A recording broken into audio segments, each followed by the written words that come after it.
Hi, I'm Roxy, and this is a painting I made entirely with my new brush pack called RXY Texture Series. It's a set of brushes specifically optimized to show paper textures, and I've also included 2 paper libraries in the pack. I'll demonstrate each one of them for you in a bit, but first I want to make an announcement, and that's that I'll be making this brush set and the paper texture is free, but only for a limited time. It will be free for 1 month from the date that I post this video, and thereafter I'll bump it up to a couple of dollars. So if you act fast, you can get it for free. And you can find a link in the description. Before I get to the demo, just real quick, I want to go through the installation because there's a couple of files that you need. So at this point in time, the brush pack and papers are available for Painter versions 2019 all the way to 2022. When the new Painter comes out, I'll update it for that. But once you download the right zip or your version, you'll see a couple files here. 2 paper libraries, 1 brush category, and 1 look library. To install the brush pack, you head up here to Brushes, Import Category, navigate to the brush category file in the folder that you unzipped and click Open. And then you'll find the brush pack at the bottom, RXY Texture Series, and the number at the end will correspond to your Painter version. To install the papers, you open the paper panel. If you don't have that open, it's a window, Media Panels, Papers. Except in 2019, it's window, Paper Panels, Paper Libraries. So once you've got your paper panel open, at the bottom of the paper panel, there's this little book icon, Manage Libraries. You click on that and click Import Paper Library. You head on over to where you unzipped your files and import each one of these paper libraries. And these will appear here at the bottom.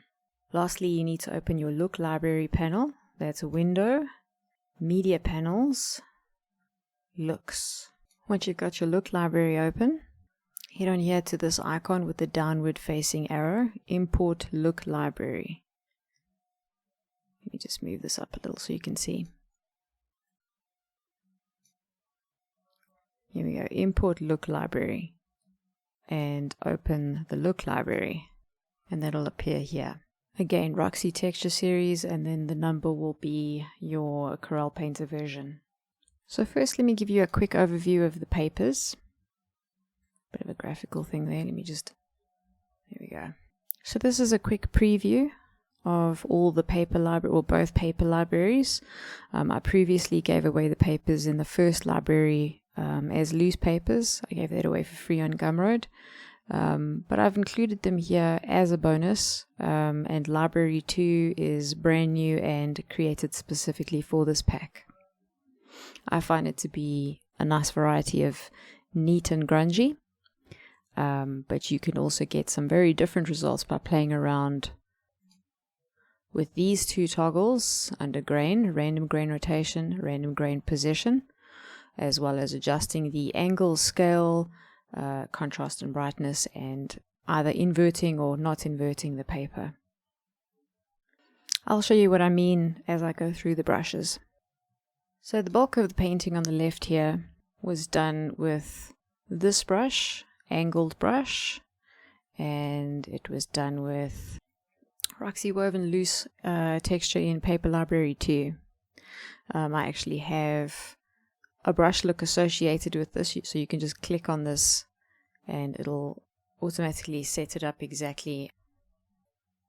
This painting I actually started with the palm trees and developed outwards from there. It's not how you're supposed to start a landscape, but it is what it is. It just got away from me, and I wasn't even planning on creating a painting, but I liked the look of the palm trees, so I ended up just developing a whole painting around it while I was testing these brushes. And this was the one that I started with, this angled one.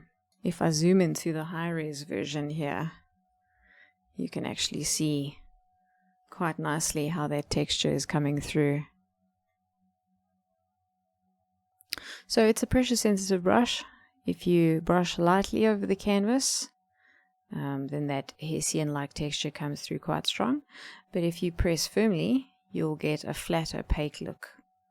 You can also build up to full opacity just by lightly going over the same spot over and over. You'll see you start to get less texture and it just starts to flatten out. Now with that said, be sure to check out brush calibration. If you don't have this window open, it is Window, Brush Control Panels, Brush Calibration. If you know what you want, you can set the pressure curve manually, or if you click in here, you can use the scratch pad to start off light and go a bit darker, and it'll make the curve for you.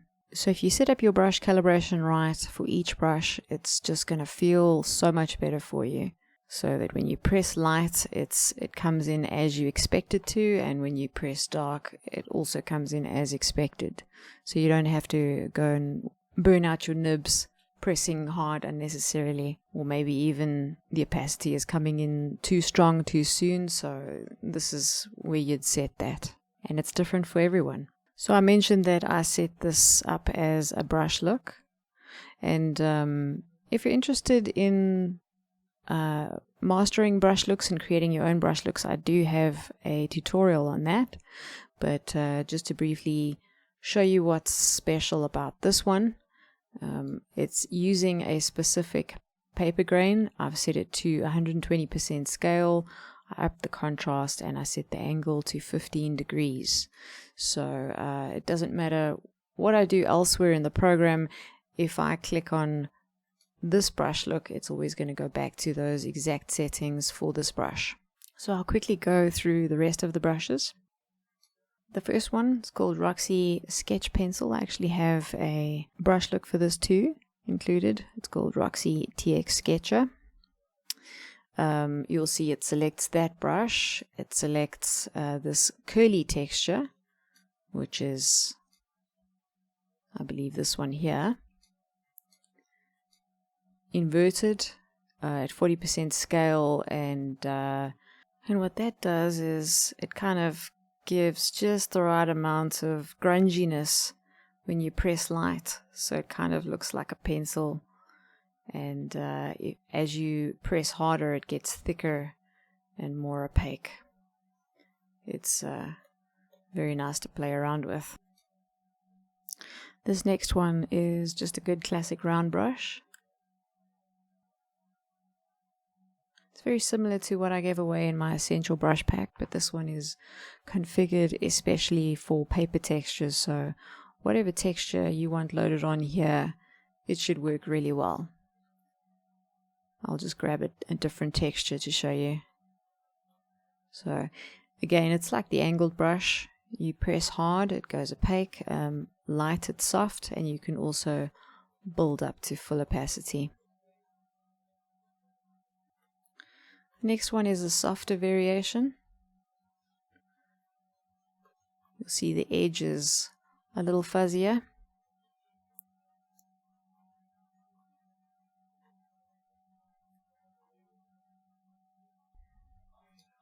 This next one is even softer, and I use it for imparting a lot of texture without ever really flattening it out. You can see that you can press hard and you can go over the same point over and over again. It never really flattens out to full opacity. It's just a texturizer, but it's nice and soft, so you can get wide areas of texture on there. This next one is a hybrid paint and brush. So if you press hard, you're going to get the color coming through. Let me just grab a few colors here.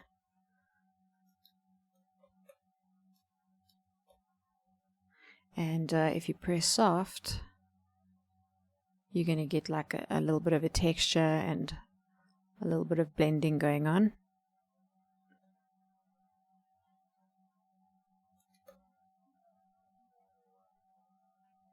It's nice for working backgrounds. You can very quickly work up to something abstract and attractive using this brush. The next one, flat marker. I really like this brush personally, and I have a look for it. I call this one Concept Conte. You'll see it is using also the curly one, even smaller scale, and it kind of just gives you that Conte feeling. If you like the classic, what was it called? I actually can't remember what brush set it's under. But I'm thinking of, the brush is called Concept Art Jitter Smooth. A lot of people in the industry really like this brush. And if you're one of those people, I think that you'll enjoy this brush because it has a similar kind of feel.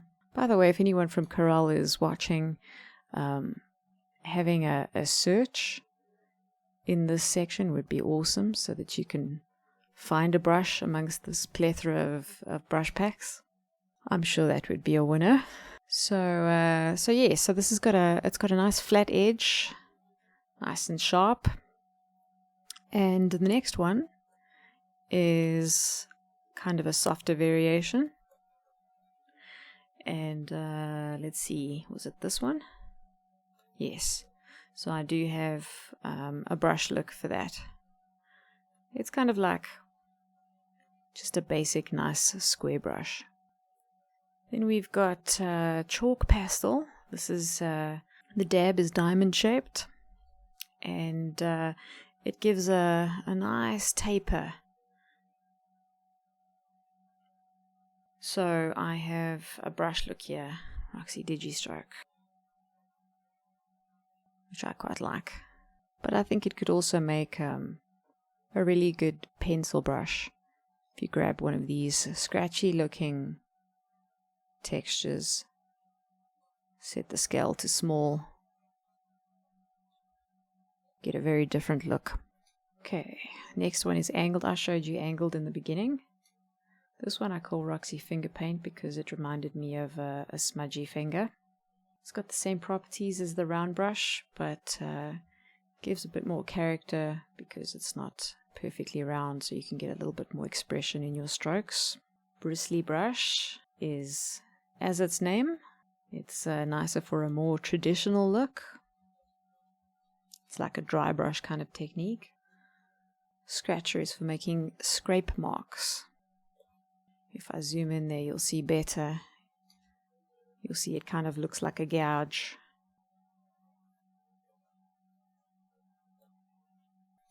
And lastly, this random blob brush.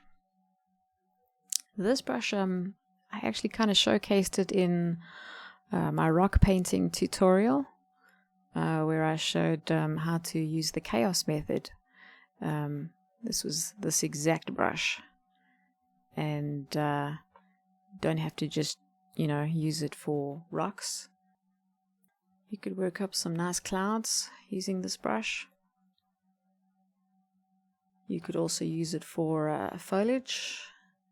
I'll pick a greenish color here, especially if you go into color variability.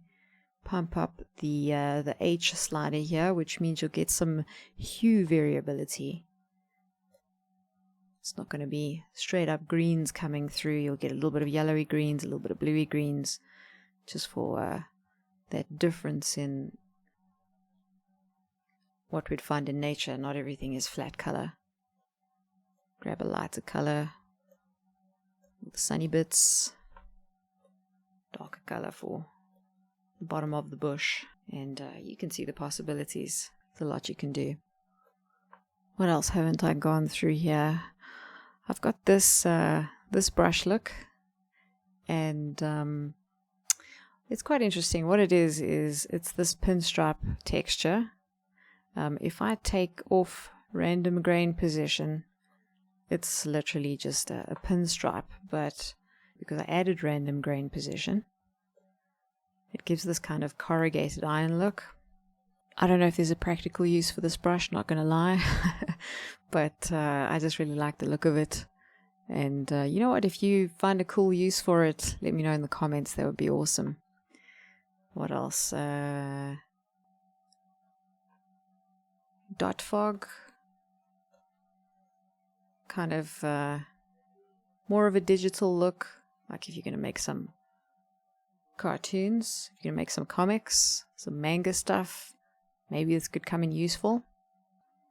And the other one we haven't looked at is Grunge Fab, that just uses the hard brush and my favorite texture that I've made to date, which is this one. I've used it in quite a few paintings, and I think it's really attractive. So we'd love to see what you guys end up making with this. Feel free to tag me on social media and I'll retweet or at least give it a like. Thanks for watching. Hope you enjoy the brushes and the papers. Much obliged if you leave a like and subscribe to my channel. Really appreciate it. Thank you always to my wonderful patrons. And until the next one, God bless.